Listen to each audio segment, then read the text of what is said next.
this is how I used to practice and make sure that my pick wire was always in the right place inside the lock.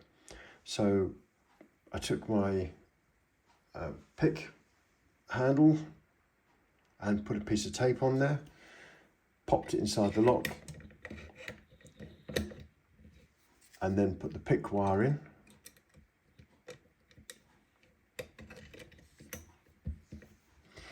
And with the pick handle fully seated, I was then able to put a line on a piece of tape on the actual pick wire,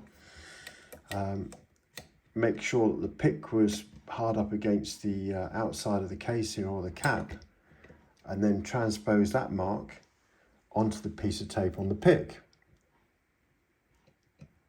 and then push that in until it was at the back of the lock.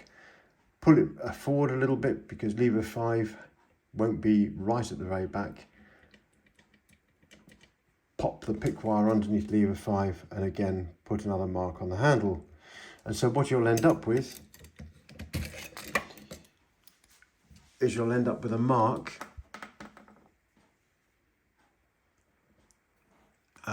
showing where lever 5 is, and a mark showing where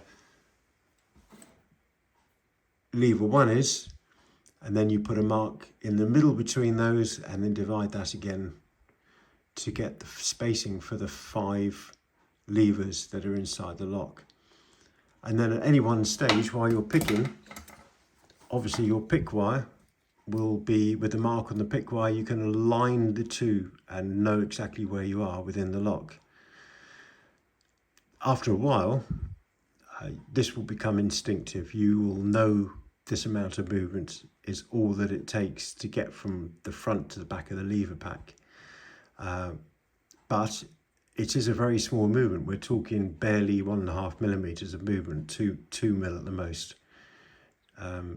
which is not a lot of movement while you're trying to concentrate on feeling where you are within the lock. So let's pop this back in.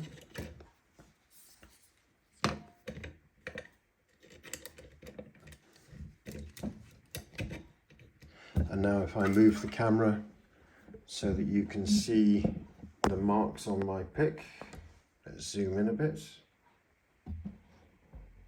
I'll try and tension this so that while I'm talking, hopefully we can see that.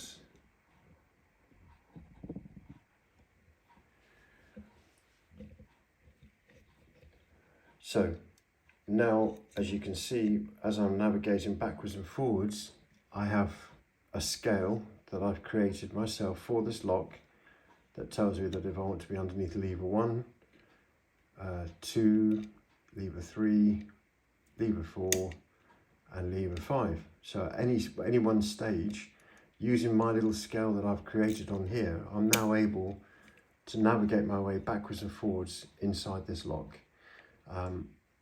And concentrate on the feedback from the lever and not necessarily worrying about which lever the pick wire is underneath. I'm hoping that's making a lot of sense.